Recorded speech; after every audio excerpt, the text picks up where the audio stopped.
Let me give John's bio again, because he's such an important and good guy that I don't want you to have missed any of this. Okay, John thinks I've done enough already, but I was just getting started. John's the president and CEO of the Center for American Progress.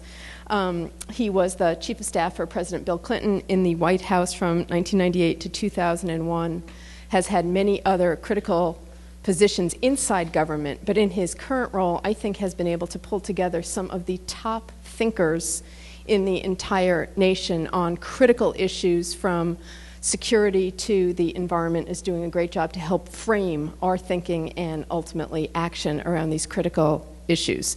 John's also a visiting professor of law on the faculty at Georgetown University Law Center. He'll be our first speaker. Second will be Carl Pope, who I'm sure many of you know, who's the executive director of the Sierra Club. And he has been with the Sierra Club for a distinguished career of 30 years, the executive director since 1992. I'm sure you all know the great work of the Sierra Club, saving nearly 10 million acres of wilderness, helping to clean our air and water, and doing absolutely terrific work at both the local, state, and federal levels on energy policy and global warming as well. And Carl is not only a major player in the environmental community because of his role with the Sierra Club, but Carl is also one of the great thinkers and leaders of the environmental community for the environment, but also making links between the environmental community and labor and other activists on the progressive side of the spectrum. Jessy Tolkan is the executive director of programs for the Energy Action Coalition, which is a coalition of 46 leading youth organizations, and we are all proud to be part of that coalition in the youth parts of our organization. And Jessy has been involved in working with young people not only on energy issues and other environmental issues, but spent a lot of time doing political work in Wisconsin, registering tens of thousands of young voters when I had the opportunity to work with her at the State PIRG's New Voters Project, and has done excellent work mobilizing people, motivating people, and really making a difference. And then our last panelist will be Adrienne Marie Brown, who is the executive director of the Ruckus Society. And as I'm sure you know, they are responsible for bringing nonviolent direct action training to communities impacted by all sorts of economic and environmental problems. Adrienne is also on the board of a number of important organizations and has been involved in these issues for a long time, both as an activist and as an artist. And so we're very pleased to have her on the panel as well. So with that, let me turn it over to John, who's going to talk a little bit about the global problem of global warming, why it's important both environmentally and politically.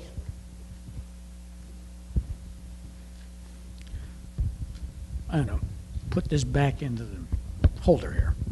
See if that works. Can you hear me? Thanks, Marjorie. I also want to thank Bob Borisage and the Campaign for America's Future and the whole Take Back America conference crew for putting on this great conference. Anybody read the paper this morning when they got up? There was a lot to read in this morning's paper. I have to say that it reminded me of a piece that Princeton historian Sean Wilentz wrote in Rolling Stone in 2006, the title of which was "The Worst President in History." I think when it comes to energy policy and global warming, it's hard to think of anyone who could have done a worse job than George W. Bush. He and his administration have dropped the ball on this issue, and the American public is paying a price for the consequences of 7 years of what I would describe as a rolling disaster. Today, Americans are burdened by near record oil prices. Last week, it hit $110 a barrel. This afternoon, it was at $108 a barrel. And consider that from January of last year to this year, gasoline prices have gone up by 78%. The dependence, I think, on foreign oil not only wrecks family budgets and hurts our prospects for long-term economic growth, but it contributes to global warming, which presents us with itself a severe national security challenge. Within the next 2 decades, we will feel here at home and around the globe the very real national security consequences of global warming, including climate-induced human migration, increased food shortages, water insecurity, more destructive weather events, spread of disease, and increased competition for natural resources.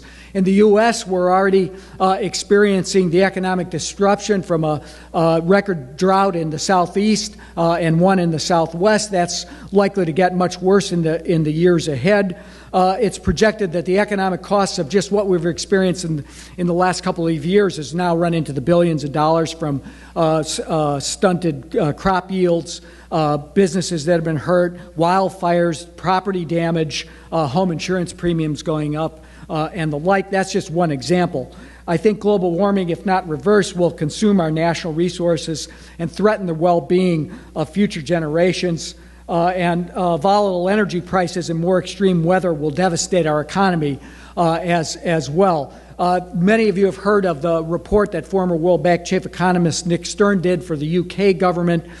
He concluded that we would need to invest on the order of 1% of global GDP to avoid the worst effects of climate change, to stop the climate from warming more than 2 degrees Celsius from pre-industrial levels over the course of this century. In contrast, failure to address global warming would result in a global GDP loss of up to 20%.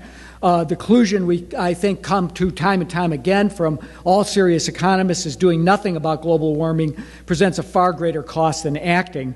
So given the gravity of this challenge, you'd think that our country's CEO might be trying to do something about it. But what have we gotten instead? We've gotten, first, denial that climate change is real, that it was caused by humans, an energy policy developed in secret in an undisclosed location, a broken campaign promise to reduce CO2 emissions from power plants, the gagging of climate change scientists, protections of tax breaks for oil companies who are making record profits, and just recently veto threats against a bill to extend tax credits to companies investing in renewable energy. The end result of these policies has wreaked havoc on our economy. We now face an increasingly grim economic outlook. We've seen weak job growth. Now we've got an economy that's shedding jobs. Since 2001, median family income has actually dropped $1,000. Family debt is at an all-time high. Simply put, we've got an economy that is not working for working people in a global environment that it's headed towards crisis and disaster. So what we've got is a president who, when asked about $4 gasoline, stood in disbelief, thinking it was a trick question from the press. I think what we need is a president who's willing to make the transformation of our economy from a high carbon base to one built on innovation, on efficiency, on sustainability, and with American products and American know-how. In order to reverse the economic downturn we're currently facing and to capture the opportunities provided by a low-carbon energy transformation, America needs a president that puts energy at the center of our nation's economic growth to produce broad-based growth and sustain American leadership in the 21st century. And I'm confident that in 2009 we're going to have one. At the very least, you can applaud for that. At the very least, all three people running for president, one of whom will be inaugurated next January, admit the problem. All have cap-and-trade proposals that they will ask the 111th Congress to enact next year. That's not to say there are no differences on the issue between Senator McCain and the Democrats. Senator Clinton and Senator Obama both have bold, comprehensive energy plans that make substantial investments in clean technology, energy efficiency, and energy innovation. If you want to see what a forward-looking policy looks like, I would recommend that you go to their websites. So I think it's safe to bet that we'll have legislation that puts a price and a lid on carbon emissions in the United States during the next Congress and begin to re-engage America with the rest of the world on trying to deal with this crisis. In the meantime, in the absence of national leadership on global warming and a new energy policy, the wheels have been set in motion towards a low-carbon economy through actions by the private sector and city and state governments. The other panelists are going to talk more about this, but we've now got 17 states who have joined regional efforts through cap-and-trade programs in the Northeast and the West, and I think soon to be joined by Midwestern states. 25 states and the District of Columbia have adopted a renewable electricity standard, which produced twice as many jobs, by the way, as fossil fuel electricity production. And 780 mayors from 50 states, D.C. and Puerto Rico, representing a total population of 77 million citizens, have joined the Mayor's Climate Protection Agreement, which pledges that their cities will meet Kyoto targets by 2012. The business communities also recognize that efficiency and sustainability and profits are intertwined. that you can't run a good business without focusing on this question. And we've seen a renewed leadership on that issue from CEOs from major companies like GE and Duke Energy and Alcoa have joined with Carl and other leading environmental organizations in the program called US CAP to have mandatory reductions in greenhouse gas emissions. According to Clean Energy Trends 2007 report, we saw a tripling of venture capital investment. We see annual revenue growth of solar power, wind, biofuels, and fuel cells going from $39 billion in 2005 to $54 billion in 2006. That's a 40% increase year over year. It's likely to go up to $226 billion in the next decade, maybe faster if we get the policy framework right. And so I think great things are happening at the state level amongst individuals on college campuses across the country, but the right policy framework needs to happen at the federal level as well. We can promote efficiency, encourage new markets, invest in research and development, foster public and private investment in climate solutions, and that can itself become a major source of jobs and growth. I've only got a minute left, but I want to commend Speaker Pelosi for championing this issue really from the first days in the chair. She created that select committee on energy independence and global warming. We just had a first progressive energy bill passed that finally raised CAFE standards. If the EPA would get out of the way and grant the California waiver for tailpipe emissions, we could get on with the job faster. I think we can take this challenge on head on. We could create a source of economic growth for our nation by getting the policies right that can address climate change and advance our economic interests for the long term. We can build a strong and growing economy filled with good jobs and one that's based on a low-carbon future. But we have to act now because this is an opportunity we simply cannot afford to ignore. So I look forward to discussing with the other panelists the specific policies that will get us to that future. Thank you.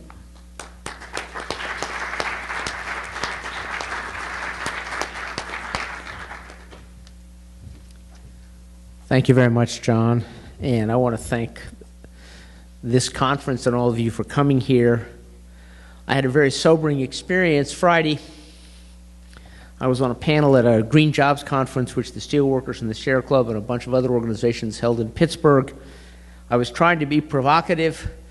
I was on a panel with a bunch of people who really understand the economy. They had the largest steel company in America, the number 3 person at SEIU, a bunch of people who really know economics. I suggested that the analogy the press is making about, the political press is making about this campaign to 1992 was the wrong analogy. But the right analogy, I was trying to be provocative, was 1929. I said, flip the last. Nobody blinked. Nobody pushed back. That scared me. I'm going to talk about global warming policy, and I'm going to try to indicate a couple things. It's a very large, complicated topic, and only a few pieces of it really require your attention. So I'm going to try to help walk you through that. Domestically, for the U.S. to do its part towards stabilizing the climate, we need to reduce our emissions of greenhouse gases by 80% by 2050. That's 2% a year. The number to remember is 200 million metric tons. Against business as usual, against the trajectory we were on 2 years ago, that's how much carbon emission we need to wring out of the American economy every year, 200 million tons a year every year between now and 2050. And to do that, there are 3 key pieces. First, we got to have low carbon technology. We got to be able to get to work, heat our houses, run our laptops with much, much less carbon than we use today. I'm going to ask, don't worry about that one. Not because it's not important, it's very important. Not because it's not big, it needs hundreds of billions of dollars of investment. But because if we get the other parts of this equation right, engineers, scientists, and entrepreneurs will fix that one for us. Very, very quickly, we will have a tidal wave of new technologies if we fix the other pieces. Our grandchildren will not say to us, why didn't you invent a better light bulb? Second key piece, which gets a lot of attention, John mentioned it, we need to set a price on carbon. Anybody who emits carbon dioxide is imposing a cost on other people, and he's laying claim to a carbon sink in either a forest or grassland or the ocean that he doesn't own. He ought to pay for it. This one is important. I think John is right. The next president of the United States will cap the level of carbon emissions from the U.S. economy. And there's really only one thing you need to worry about that cap. It is very important when we do it that we bill the people who emit carbons rather than trying to bribe them. And there is a very real risk that so many of whatever level of permits is set will be allocated, as one senator put it to me, as legislative grease to get the bill through, that in fact we won't send a true price signal to capital markets that investments in carbon are a bad idea, and we will actually give the old carbon economy a huge slug of public money to keep itself going for another 10 or 15 years. Auctioning those permits is the most important design feature of any federal legislation to cap carbon. Once we cap it, anybody who emits ought to pay for the right to do so, and the revenues that are generated should be used for a variety of public purposes.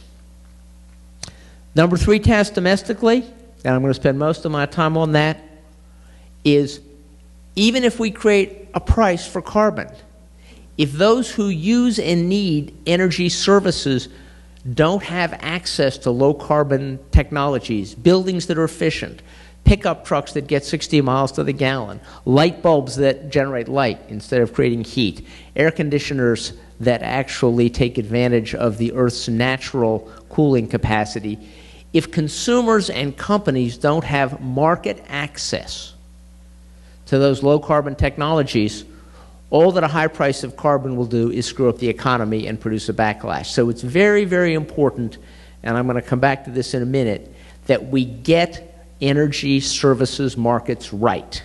That's the most important design challenge, the most important political challenge we face. Interestingly, if you then look at the global scene, and it is very true, if we do this, Europe does it, Japan does it, and India and China follow our pathway in the 20th century, it's not going to do any good. But globally, there are the 3 corresponding challenges. The first is, once we develop low-carbon, innovative energy technologies, they need to be placed on the global market in an open-source fashion. China and India will not develop a low-carbon technology economy licensed from the United States. They want access to the technology. It is an absolute deal breaker not to share the intellectual property. That probably means that one of the things we'll have to do with the revenues from carbon permits is buy out and compensate the companies and the entrepreneurs who develop new carbon technologies. But open source low carbon technology, critical ingredient in the new global landscape. The second one is that we need to recognize that we don't own the world. General Motors does not have the deed of the Maldive Islands in its banks in Irving, Texas. Peabody Coal does not own the low-lying coastal areas of Bangladesh. No American utility owns the rainforests of Indonesia. We need to recognize that we're going to have to compensate those who lose from climate change caused by our emissions, and that we're going to have to pay those who maintain as standing forest or marine ecosystems or grasslands the carbon sinks which are eventually going to take our CO2 out of the atmosphere. So we need to recognize the United States does not own the atmosphere, the oceans, or the world's forests, and we're going to have to pay people for what we're using that we're not taking. And the third thing we need to do globally is to recognize that just as in the United States it is critical that energy users have access to low-carbon technologies, it is going to be critical in the third world that they have access to finance a low-carbon development path. Right now, the World Bank, AID, most of the multilateral development banks, and the big global financial institutions are very willing to finance coal mines. They're very willing to finance gas fields. They're very willing to finance tar sands. They are not willing to finance preserving rainforests, developing solar, building wind. We need to shift the economic availability of credit in the third world to a low-carbon future. Now let's talk about the biggest problem, in my opinion, which is U.S. energy markets don't give energy users access to low-carbon technology. Let's take a plumber. He needs a pickup truck. He drives at 100,000 miles a year.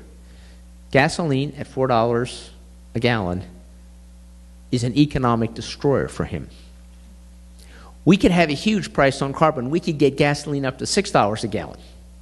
And if we don't do anything else, he still will not be able to buy a state-of-the-art pickup truck because General Motors and Ford would rather make more money selling him something that does half of the job that they can build on a 20-year-old assembly line.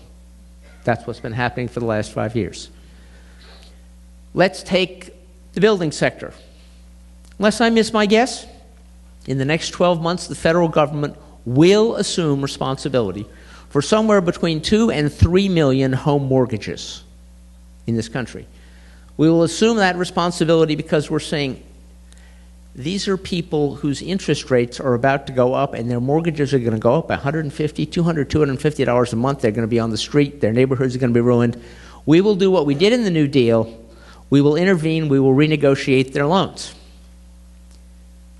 There are tens of millions of low and moderate income Americans who are going to lose their houses in the next 2 years because their utility bills are going up $150, $200, $250 a month. And we have no program to make it easy for those people to have their homes retrofitted, to bring their utility bills down by 50%, and to have that investment paid off from their savings, generating good union jobs by having this done through a government agency that gives you a turnkey. If we take over 2 million mortgages and don't retrofit 5 million buildings, we will still have a foreclosure and a housing crisis in this country. But if we started retrofitting 5 million houses and apartments a year, we would roughly increase employment in the building sector by about 32% with that one measure. And it would be a very good investment. It would return about 15% to the federal treasury. We need the kind of program that we heard talked about at lunch in Canada, where the new Democratic Party has said they're going to retrofit every home in Canada in the next 15 years. We ought to be retrofitting every building in America in the next 50 years. We would reduce everybody's utility bills by 50%. We would double employment in the building sector, and we would cut our carbon dioxide emissions by 25%. The landscape in the energy sector is just full of these kinds of opportunities. The reality is, and I'm now going to quote Jack Welch, when he was chairman of General Electric, he said, "The problem with the energy economy of the United States can be encapsulated in this thing. General Motors," he said, "makes its money on 3 things: jet engines, nuclear power plants, and light bulbs." He says, "Since I became CEO of General Electric, we are on our 4th generation of jet engine design." He said, "We are still selling nuclear power plants that were designed when Nikita Khrushchev ran the Soviet Union, and I am selling light bulbs that were designed when William Howard Taft was president of the United States." The energy sector of the American economy was consciously designed in the 1920s to be slow, non-competitive, it's a cartel, and non-innovative. It was designed in an era in which fuel was abundant, knowledge was scarce, pollution was free. We are now in an era in which fuel is scarce, knowledge is abundant, and pollution is very, very dear. We need to create an innovative, competitive, high-performance, low-carbon energy sector, and it's going to require a complete redesign of the way we think about energy regulation in this country. Thanks.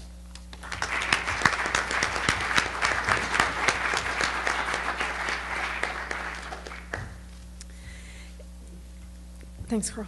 As John mentioned before, the federal government in this country hasn't been doing such a hot job dealing with global warming. Those are my words, not his exactly.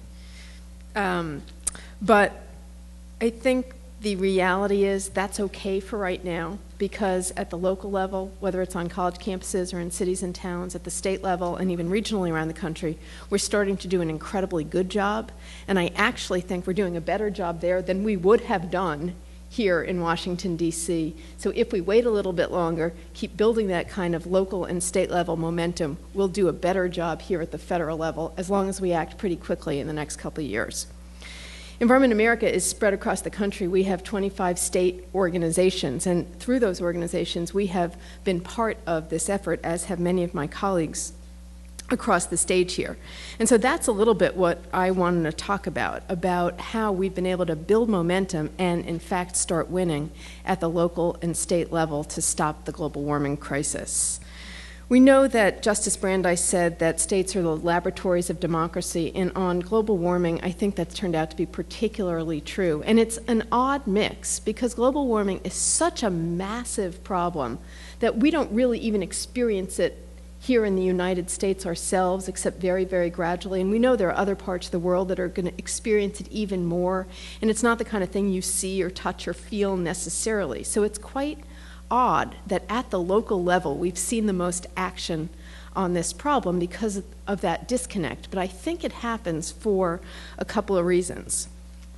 The first is that it has taken some real vision to be able to start thinking and talking about global warming. And it started because the science keeps getting better and better, which means the story gets worse and worse. As we know more about what the impact on our climate is going to be, we get more and more nervous about what's going to happen. As we realize that it's going to take less and less new carbon dioxide going into the environment to see these cataclysmic impacts, people start realizing that even little things need to be done and will make a difference, as long as we don't just have individual action, but also have collective action. The sooner we get going and the more we do, the more critical that's going to be. So the science is changing. It's changing every day. I'm sure it'll be different 3 or 5 years from now, certainly than it was 3 or 5 years ago. The second thing is that we are starting to see the impacts in little and big ways. A lot of people across the country saw Hurricane Katrina as a real indicator of what's going on in our climate. But there are other indicators all the time. I live in New England, and a little tiny industry there, the maple syrup industry, has been wildly impacted by global warming already. It has been creeping up the coast. It is now a Canadian industry, not a northern Massachusetts, not a New Hampshire, not a Vermont, not a Maine industry anymore, for the most part. And that's only been over the last 10 or 15 years, and not many people know that, because you can still get your maple syrup. But the people who used to be the ones developing maple syrup surely have had that experience. And things like that, little and big, are happening all across the country. So the science is better, and the impacts are starting to become clear, even in our everyday lives in certain parts of the country. I think the third thing is, internationally, people are starting to move, and many people in this country are looking out beyond just the borders of the U.S. and realizing that maybe they're onto something that we should be onto. So when all the nations of the world joined the Kyoto Protocol and we did not, I think a lot of us started to wonder, could they all be wrong? And what we're finding out is probably not. Probably there is international agreement on a lot of things that need to be done. There is international momentum, and if our federal government isn't going to do it, for sure we should start doing it ourselves, individually, locally, and at the state level. And that's what started to happen over the last 5 or 8 years. We have had governors, and I mean governors from New England to California, recently in Florida, as well as in the Northwest and in the Midwest as well, come out and make announcements that they were going to cap their own global warming pollution at the state level. Often it seemed somewhat more rhetorical than reality-based, but even those rhetorical statements started to put the political gears into motion to see some state-level action. At this point, we now have a number of states in this country that have taken that rhetoric and turned it into hard and fast caps on carbon dioxide pollution. Just last week, in fact, Washington State passed a law to cap carbon dioxide pollution And as part of that law, added in a very strong green jobs provision that will help make sure that with capping global warming pollution, we're also investing in a new and clean economy in Washington state. Before that, it was New Jersey. Before that, it was Hawaii. And of course, the first state to enact a cap across the economy was in California, with Governor Schwarzenegger taking the lead on that particular action. But those states aren't alone. There are state bills now that have been introduced in nearly half the state legislatures in the country. If I weren't so superstitious and afraid of jinxing it, I would tell you that I think this session, within the next 6 months, we're going to pass 2 or 3 more state-level caps on carbon dioxide pollution, and at least 3 or 5 more will get pretty good progress, and I would hope get passed in the 2009 sessions. But across the board, state-level caps aren't the only thing that we are already doing. We've already started to take a big chunk out of the global warming problem by limiting pollution from power plants. And as John mentioned before, 17 states around the country have already been involved in that process. We've also taken a big chunk out of the global warming problem by cleaning up cars. Now, I would be really proud to say that 13 states across the country have required cleaner cars, which they have, and I am proud. Unfortunately, it is an example of the up is down, black is white thinking of the Bush administration when the EPA denied the waiver to allow those clean cars policies to go into effect. And so there's a major campaign, I'm sure many of you know, underway right now, both through the courts and through the Congress, to make sure that that can be overturned. And the good news is all 3 of the presidential candidates have said that they would overturn that decision as soon as they got into the White House if needed. So we've dealt with power plants, we've dealt with cars in many states, we're starting to see state-level caps, and cities and towns are doing all sorts of other innovative things as well. They're making their buildings greener, they're improving public transportation to get people out of their cars. They're creating clean jobs. They're changing light bulbs. They're changing their street lights to make sure that we all are doing our part to deal with global warming. And that is where I wanted to end today, that the global warming crisis is huge. Even this whole country can't deal with it alone. We need to deal with it. We need to deal with it internationally. But the reality is we have started to move because we're feeling the impact, because we see the vision of what the clean economy and good jobs and green jobs could look like, and because people know that we need to take responsibility. The core thing is that we need to take responsibility as individuals, but we need collective action as well. That is already starting to happen on campuses, in cities and towns, at the state level and regionally. It is my dear hope that more states will take action, will hold up a bar on what a strong global warming program needs to be, and then within the next 2 years we will bring that to the U.S. Congress and make sure this country starts playing the leadership role that it needs to, not only in capping carbon dioxide pollution and in auctioning off those permits, but in making sure we can be leaders for people all around the world by investing the money we get from those carbon credits in a clean energy economy here, in making sure we can deal with prices here, and then in helping internationally to solve this problem as well.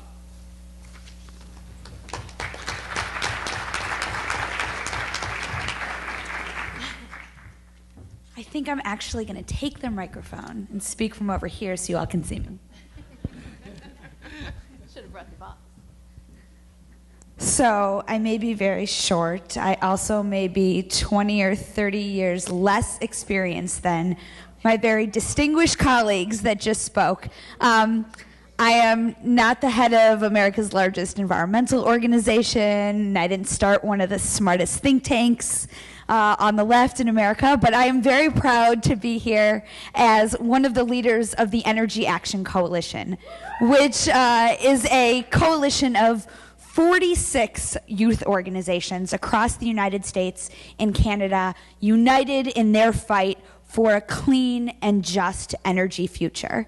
And I think it's incredibly important that after hearing these 3 brilliant individuals talk about what we need in federal policy, talk about what we're starting to see at the state level, that we do turn the conversation towards how do we build a movement in this country that is large enough and strong enough and loud enough and diverse enough that we can actually pass these policies and start moving towards the clean future that we don't only want, but that we absolutely need.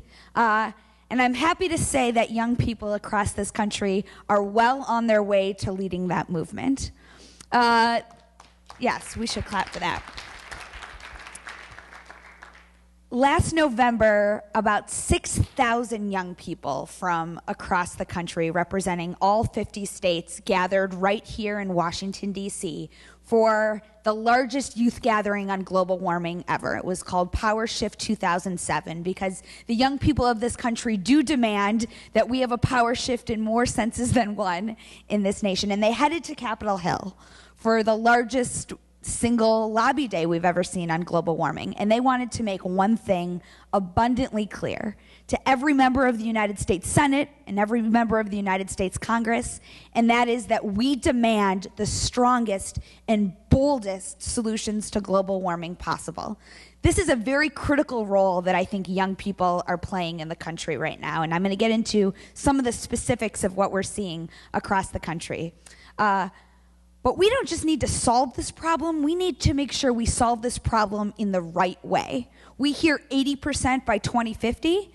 We need to make sure we actually get an 80% reduction by 2050 and that we have some short-term targets that put us on that path. We don't just need some jobs, we need lots of green jobs, 5 million new green jobs. We need a moratorium on coal. And young people are willing to be out front on this issue, like young people have played the role in previous movements, out with the boldest position possible, really pushing the debate. When Representative Ed Markey spoke to the participants of Power Shift in November, obviously a huge champion on this issue, he was laying out a his very ambitious hopes for the energy bill. And while not all of those hopes became apparent in the final energy bill, one thing was clear, that even when our greatest champion, Ed Markey, was sending out his vision, 6,000 young people in that audience chanted, "We want more." And why shouldn't we want more? This is our future, this is our planet. All across the country, as we speak right now, there are students on more than 600 campuses that are working to transform their college campus and their community into a model of the clean energy future. They are sick and tired of waiting for the federal government to act, and while they've helped to pass a lot of the really incredible state legislation we've seen, in some of their states, they're not seeing action either. And so they say, here, we are going to show you what's possible. They've gotten more than 500 of their college presidents to commit to implementing plans for their institutions to go climate neutral. They're transforming the transportation systems on their campuses. They're demanding that massive efficiency projects start taking place on their campuses. They are demonstrating the leadership that we very much need to see from our local, state, and federal officials, and we need to make sure the rest of this country starts to take that lead. I think we all agree, and this is why we're here to Take Back America, that this upcoming election is a critical election. We do not have another 4 years to wait to elect a president that is willing to see climate as an absolute top priority. And perhaps this is one of the areas where young people, I think, have some of the most to contribute in the coming months. We are voting in record numbers. That is something that I am tremendously proud of in my generation. Anyone who is paying attention to these primaries sees that where this significant increase in participation is coming is in large part thanks to young voters. And so this fall, we plan to turn out in record numbers, millions more than they even expect of us to turn up on Election Day. But between now and then, we want to make a lot of noise around global warming. I mean, tons of noise. We don't want a single elected official running for office in this country to be able to campaign without being forced to make strong commitments about their plans to solve this crisis. We want to make sure that candidates feel like in order to get elected, they are responding to the concerns that we as Americans have on this issue. And yes, when Americans say they're concerned about the economy, they are concerned about global warming, and these issues connect. And young people are going to be a core part of making sure that this issue really is brought to the forefront of people's attention in the upcoming election cycle. But perhaps most importantly, after that election happens in November, we're not going anywhere. And I hope the rest of us in this room aren't going anywhere, because that's when the real work begins. When we as voters and citizens, folks that have been in states that have passed, historic legislation, make sure that we hold the Congress and we hold the president accountable to passing the kind of legislation that makes the United States a leader once again on this issue, that re-engages in an international conversation on how we stop global warming. I am incredibly proud to be part of the most diverse generation in American history. And that is the kind of coalition of people that we need to solve this problem. We need to solve global warming in a way that is fair and that is just and that doesn't disproportionately impact low-income Americans, that doesn't disproportionately impact Americans that don't have as loud of a voice in the American political system. I can promise you that the tens of thousands of young climate activists across this country are going to do their part over the course of this next 12 months to pass strong federal legislation.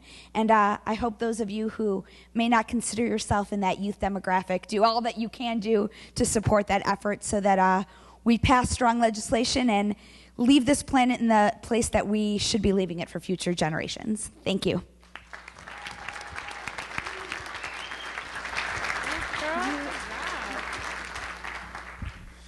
Hey.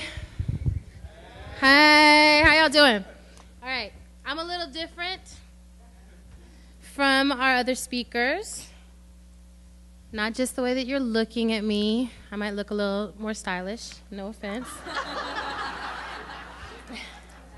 I'm freezing, but I'm gonna work with it because I have a cute dress on. It's Happy St. Patrick's Day. Okay, it's green. I'm not just green because it's a global warming panel. So I'm here, I'm funny, I'm laughing because I'm feeling very sensitive right now. And I'm coming in a very vulnerable way to y'all because I recognize that no matter what the differences are between us or how we think bringing about a progressive majority or progressive values in this country is going to happen, I desperately need y'all and I need to be working with you in order for us to all make it through the next stage. So I just want to acknowledge the state of vulnerability with which I come into this. And one of the panelists at lunch was saying that you have to be radical these days to be a good liberal. And so the Ruckus Society basically teaches people the how-to of some of the most radical behavior that you can engage in when you're attempting to make radical shifts, all right? So that's nonviolent direct action. How many people here have ever engaged in what could be called a direct action? Yay. Good for you. For the rest of y'all, you should pay even closer attention, and you can come out to our trainings, and we can get you involved. A couple of the things I want to talk to today, a lot of the information you hear about global warming is technical information. Here's all the facts and information that is flowing towards you, and that's what we give to our communities. I want to talk a little bit about the adaptive changes, right? So there's a lot of technical stuff you can do, but I think what we need is a major adaptive shift in how we think and how we behave as a country that will impact our policy, that will impact how we act as communities, that will ultimately impact everything we do. I have about 4 adaptive shifts that I think need to happen. The first of which is I think there needs to be a time when environmental justice actually swallows environmentalism. So that when we talk about global warming, we're no longer talking about it as if environmental justice is sort of over here and that's where people of color and poor people reside in the environmental struggle, and then there's environmentalism, but that it's all one massive interconnected issue, and that it's actually those communities who are on the front lines that are going to be our salvation. So that's one of the first adaptive shifts, that we cannot actually do this as long as we're operating with racism and operating with classism in how we function, right? Right on, because I'm going to bring it, because it's already been brought. Okay, so it's also a strategic move. We need a force greater than just white environmentalists in this country in order to combat this issue. We need a force greater than Americans to combat this issue. It needs to be an international, multicultural, very diverse movement. And I want to commend the folks on this panel who have taken major steps at engaging other communities that have not traditionally been involved in environmentalism. But we must go much further in terms of what our leadership of environmental movements looks like. And when we're coming to our candidates this year, in terms of what what they need to be thinking of. They're talking about green jobs. How are they going to implement green jobs? How are we going to make sure that that's not just rhetoric that they use to get elected, right? So that's one adaptive shift. The second adaptive shift is what environmental justice looks like in practice. One of the ways it's going to look this year, which a lot of people are like, I don't know, it's an election year, I love the environment and everything, but I'm just trying to get Obama elected, so I can't really, and a lot of folks I'm talking to aren't really paying attention to it. One of the things you can do this year is protect voters who are the most impacted communities, right? Because if you overlap the communities that are most impacted by environmental injustice with the communities that are least likely to get their vote counted on election day, there's a crazy overlap. It looks like almost exactly the same communities, right? So if you're actually doing the voter protection work, making sure that the disenfranchised voters are actually able to vote, you're going to be doing something for global warming. Got that? Does that make sense? I like an interactive community, so y'all going to have to either be like yes or no. Okay, cool. So I'm going to move it on. The third piece is requiring a shift in how we organize. And this is particularly important in election year. You can hear it and dismiss it, but I'm really going to push the point. Every election, every time 4 years rolls around, suddenly everything is go around the federal elections. And I want to put forth the idea that it might be an unsustainable organizing model, and that's why every 4 years we're in such a struggle. And if we're looking at trying to save the entire planet, we've recognized now that local, sustainable, organic, biodiverse ways are the way that it works, right? There's even a concept, bioremediation, that there's nothing extra, that every single thing has a purpose. If we started to apply that to our organizing, right, looking for local groups who've already been doing amazing organizing and investing in their work in this election year to make sure that their work is strong, looking at the organic work and investing in that work, recognizing that there's not one voter, not one individual, not one non-citizen who doesn't matter in this election year. That's the sustainable model of organizing. It's a completely different way to approach things, but you who control budgets, you who control campaigns, are the ones who can shift this year how you approach it. That's something that you could do to combat global warming. The fourth piece is talking a little bit about action in election year. So we have a lot of different opportunities to take action. And so far, I think we're being too polite. We're sitting back, we're watching it, we're debating the differences between Hillary and Obama. We're watching as anyone who says anything, slightly interesting on either of their campaigns gets kicked out the back door, which is, everyone has a different way of dealing with stuff. And we're going to lobby, right? We're going to go out on the campaign trail. We're going to educate voters. We're going to do all that. But at the end of the day, history has shown that being polite has never actually been enough to make that change happen, right? And we try so hard because we want to work with. But sometimes to work with, you have to, scream at, right? And then you can bring people over to your side. And the actions that we're engaging people in right now at the Ruckus Society are visionary actions. And we're looking at history to learn these lessons as well. If you look back throughout history, the actions that you remember are people sitting in at lunch counters, sitting at the front of the bus, right? And, going out and doing the salt marches, making their own salt, weaving their own cloth in India. Those are visionary actions because they show the humanity of the people involved in those actions in a way that you have to challenge and you have to acknowledge, like, how could I stand against that equality? What are the actions right now that show the vision of the world that we want? Not just saying the sky is falling, not just saying something really complex about carbon trading, which I'm trying to get the carbon trading thing, but a lot of the communities I'm sitting with are asking who's the traded part or who's the auction part of carbon trading, right? Does that mean people get to pay to still pollute in my community? How are we going to show them our vision of what we're talking about rather than the information of what we're talking about? This looks like taking over abandoned lots, building community gardens there, right? Taking over rooftops and building our community gardens there, starting recycling centers. Even if we're not given the permission to do that, we have to start to take the actions to advance the front line of our vision for a sustainable world that we want. This is a great year to do that. And in an election year, that means that we're showing the candidates the world that we want, and that whether or not they listen to us along the campaign trail, we have a strong enough movement and a strong enough base of people to hold them accountable. That's what we've been missing all of this time, and that's what we actually need right now. Does that make sense? Okay, you guys are really smart. So either that or I'm, really smart. So the questions we want to talk about, the specific models I want to talk to you about right now, one is the Indigenous Peoples Power Project that we work with. It's a network of indigenous trainers from the top of the Arctic down all the way down to the border of Mexico and the U.S., right? And that's indigenous communities at each point who are actually making decisions. The government of Canada and the government of the U.S. negotiate with these indigenous communities, and right now they haven't had a movement of people able to help enforce those native communities to say no to tar sands, right, to nuclear power plants in New Mexico and other places. So wanting to draw attention to that model, that we have networked trainers who are embedded in those communities all the time, who understand how to escalate tactics. So I offer that model to you. If you're already working with communities that might be willing to take action, we'll train just one or two people in that community who can help move the community when it's time. It doesn't have to be everyone, because not everyone wants to do the action, but everyone seems to look back at history and recognize that it's been important. So somehow that action does have to come to pass. The other model is climate justice action teams, which are all over the country and dispersed, and we recognize that, like we said, not everyone wants to do the action, but everyone could be involved in some way in those actions, whether you're visioning those actions, whether you're sending money to the people who are doing those actions.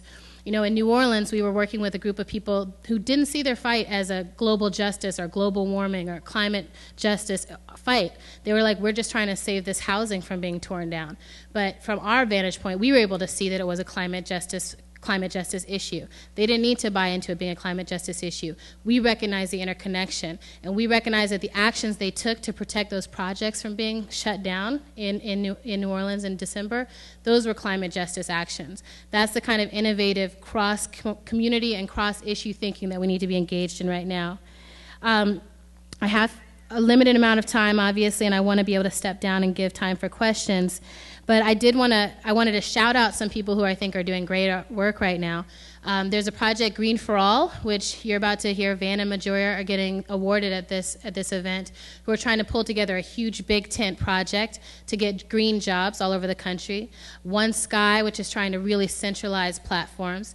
Energy Action is doing amazing work, and we're about to train all of their young people to kick crazy ass all year long, which I'm really excited about, because they called Energy Action. We were like, y'all got to take some action, though. We got to, so that part is really exciting.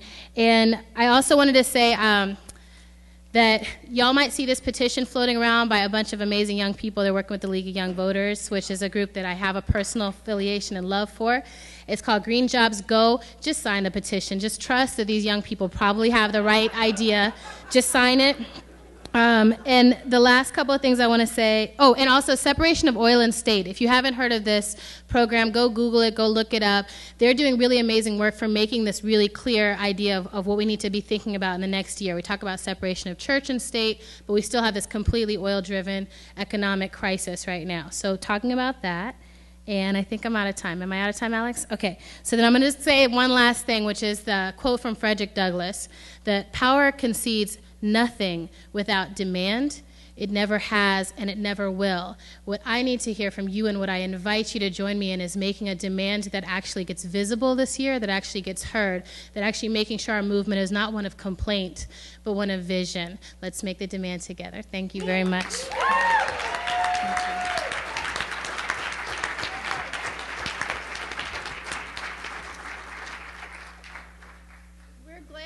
Questions from people. I think there are cards that Alex is going to try and pull in, but if somebody wants to yell out a question in the meantime, we don't have to wait for your card.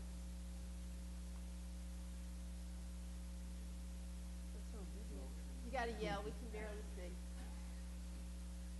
Yeah, go ahead.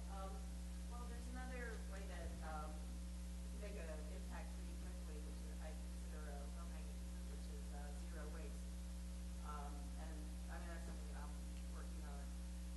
But so we use a lot of disposables. Starbucks got 1.5 million cups last year. We're throwing out thousands of plastic cups at this progressive conference. So there are ways of replacing, which is, and also manufacturing, packaging, shipping, disposing, landfill. So I think that's a simple thing to do. Good. Does anybody have thoughts on that? Okay, people, here's some questions. What are the top 3 things the next president should do about global warming? Do you want to ask a few of them, and then we can answer what? Oh, they're really different from each other. Yeah. Oh, okay. Who's got a president one? Okay, I'll start. EPA, reverse the clean cars waiver. That's number one. Go. What else? Here's another one.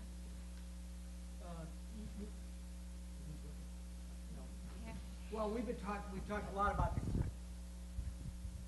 we talked a lot about putting a price on carbon. That's essential. But I think that the next president really has to make this and demonstrate that this is the top priority for the overall government. The federal government's the biggest user of energy in the world, and if you don't organize your White House to get the job done, you'll never succeed. So that would be sort of my two top picks. While the microphone passes, I want the new president to put a moratorium on coal and start talking about 20% of the CO2 emitted every year comes from deforestation. Half of that deforestation is illegal, largely done at gunpoint. All of it is protected once it takes place by our current trade rules. We should recognize the global timber trade is not a market but a crime ring, and we ought to crack down and have law and order in the forest. Okay, great. There's a question about how do we get the media to stop taking the junk science, in quotes, of the global warming deniers seriously? It is a good question. Who wants to take that one? Well, I'll start by saying I don't think we're making enough good media ourselves. I mean, Adrienne talked about we need to not just be pointing out what's wrong, but we also need to be talking about solutions. And so how is our movement, so that is based on good science, how are we demonstrating really good solutions so that the media actually has more to cover on our side than the junk science, you know? How do we make sure that Americans aren't tricked into thinking that the millions and millions of dollars the coal company is putting into these clean coal ads during Democratic presidential debates? How do we make sure they know that actually we don't have clean coal yet, right? And that actually isn't the solution to our problem. So we got to go out there, and I think we have to be creating a lot of good, strong media ourselves that's solution-driven in the right way. They respond to pressure. Just remember that. They respond to pressure. That's why Media Matters works. We just launched today at the Center for American Progress something called the Wonk Room, which is going to focus on fighting back on in the policy space, on both putting out positive alternatives, but also fighting back against the junk science. But if you got to call them on it, and I think we can all do that as citizens, and the organizations represented here have to do that more and more. So a couple of things. One is there's this conference called the Allied Media Conference that happens every year. It's going to happen this year in June, where young people are learning how to make their own media, make their own radio, make their own blogs, make their own websites, the whole thing. And I think that's a hugely important one. We were talking about reaching out to the young folks, young voters this year, that they're not so caught up on what's on the cover of the New York Times or the Washington Post. They really are looking in other places, so we can begin to tell a different story there. There's also other outlets like Truth Out and other places, but I just love to point out that one of the huge things with direct action is that we're able to pull down a message that might be really convoluted and complex for folks into a really simple statement. You know, during the WTO protest, it was truth this way, you know, our democracy this way, WTO this way, and it was like two arrows pointing this way, and it was like just really clear, right? What is the simple message we're trying to communicate to people, rather than constantly going for the front page of the New York Times, where not necessarily all the voters and all of our readers are that we're trying to reach. So. Yeah, here's a totally different topic, which is about the move towards ethanol, and whether, given that both candidates, Clinton and Obama, have committed towards producing more ethanol, it's obviously part of the lexicon right now. What will the impact of that be, both on food supply, forests, et cetera? Well, biofuels are only part of the solution if we grow them on land that we're not already using either as forest, grassland, or for crops. Otherwise, they become actually part of the problem. There is considerable evidence, I think, that there are going to be biofuels technologies which, if we concentrate on displacing the maximum amount of carbon per acre we use, may be part of the solution. But right now, the biofuels programs that we actually are funding are not designed that way. They're designed to do certain other things, maximize the price for corn in one case, create very low carbon biodiesel, but an extraordinary price in rainforest clearance in the tropics. So this is a program which right now is a slogan concealing a lot of destruction and preventing us from getting on the way with a real solution.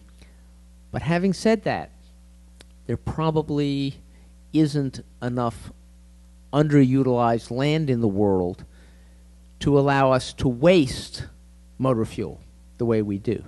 Efficiency in the transportation sector is still overwhelmingly the key solution, and biofuels cannot be allowed to be a cover for inefficiency in the transportation sector. Motor fuels are a very precious commodity. We need to use them to move things, not waste it. Okay, here's a question on, are the core progressive principles on global warming, 1, to meet scientific guidelines, 2, to get polluters to pay, and 3, to improve social equity? And then how does the Lieberman-Warner bill stand up to these principles? For people who don't know, the Lieberman-Warner bill is the bill that's just come out of the Senate Environment Committee, which may well be the first bill really debated this session on global warming. My quick answer to that is that's a good list of the points for a core global warming program. So we absolutely need a cap, and it needs to ratchet down over time. We need to look back at it, make sure it meets the standards science demands at the time. So we can project out at least 80% by 2050, but those standards may change, and we need a bill that changes with them to make sure it's as strong as possible. 2, absolutely, polluters need to pay. We need 100% auctions of those permits. We need to make sure that we're not incentivizing people to keep producing global warming pollution, and in fact, we're taking the money from that and then investing it in clean energy, clean technologies, people who need the help to deal with the costs of global warming, and we need to get a bunch of that money shared internationally. And so those are some of the core pieces, I think, of the global warming principles. In terms of how the bill stands up, my opinion is not very well right now. So it is a step in the right direction. It's great that the Senate is starting to debate this and have real and serious debate on the issue, but the bill definitely strongly needs improvement in each of these categories and a few other things. Okay. So easy to build consensus here. Let's do one last question, which was actually to John specifically, but other people may have some feedback also, which is, why did we, in the last administration, fail to get the Kyoto Accords signed, and what will happen in the next administration, especially if Hillary Clinton is president? Well, I just remind people that in the face of a 97-0 vote in the United States Senate, Al Gore actually went to Kyoto and signed the treaty on behalf of the United States. We couldn't get it ratified because we didn't have the votes to get it ratified. I think that President Clinton tried to use what executive authority he had to reduce energy use, both in the federal government and in the regulatory arena, with regulations that EPA promulgated in particular. And to actually stop deforestation, as Carl was suggesting, through some of the land conservation policies. I think that this is the world's greatest challenge, and I think it's the next president's greatest challenge. But I don't think the next president of the United States, whether it's Senator Clinton or Senator Obama, can kind of engage the world in the post-Kyoto environment and try to get the follow-on treaty after 2012 until we get our own house in order. So I think the first thing that a president needs to do is show that the United States is going to become a leader once again by passing strong legislation, by doing the kinds of things we've all been talking about here today, make the United States once again a leader so that it has the moral authority to go to the other countries who have actually done a lot and are trying to do more, and suggest that we're once again become an important partner in trying to deal with this issue. I also want to just say that I think a huge reason is because the American population did not step up like they needed to right? So you have to organize and you have to make it impossible for our government to say no to the things that we want them to say yes to, or else they're not going to do it. And even when we do that, they might, we have to really exert that pressure, and it has to come up. Again, there's 470 different elections happening this fall, not just the one. And every 2 years, we got 175,000 elections happening at all these different levels throughout the communities, throughout the country. If we don't have the majority of those people feeling influenced by the American public to actually be accountable to the rest of the world for the way that we are stepping all over them and making their survival impossible, if that doesn't come up from the people, then the president's not going to do anything, right? They don't have to. He or she or it doesn't have to. So. All right, Alex is letting me take one more question. He's very bossy down there. Okay, what do you think, this is addressed to Carl and John, what do you think about a new public-private investment for green technology, research and development? Do you like any current proposals? Do you have a suggestion? You got one? Yeah, I do.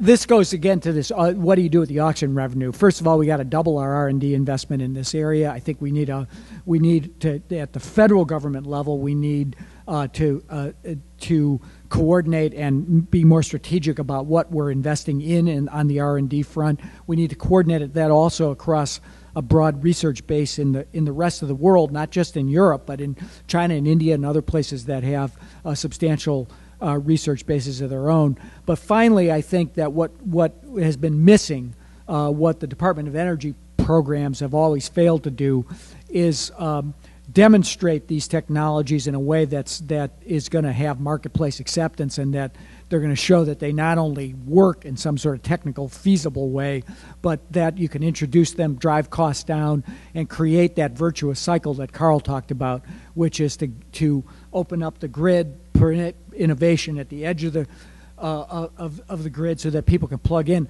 I guess what I would say the analogy is what happened in the telecommunications industry. When finally we got innovation going, we got competition going, and you had, with respect to, particularly on the internet, where you had kind of this cycle of investment and new innovation that came bottom up from the people, but set against a platform that was built around policy that encouraged that.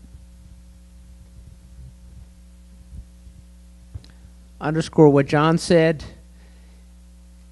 I can't find my cell phone. 1 second.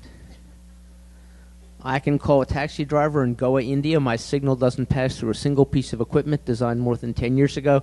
If we had an energy economy in which no piece of equipment was designed more than 10 years ago, we wouldn't have a problem. But we have to make sure that as we do it, we do make it on an open source basis. That's the key thing about the internet. China and India have been able to get at the internet because it's open source. These new energy technologies somehow have to be put out into the world on an open source platform. Just very quickly, I want to say that we have a huge election action camp coming up this summer. So if you are interested in actually doing the mobilizing, organizing of people, then please come out. And Jessy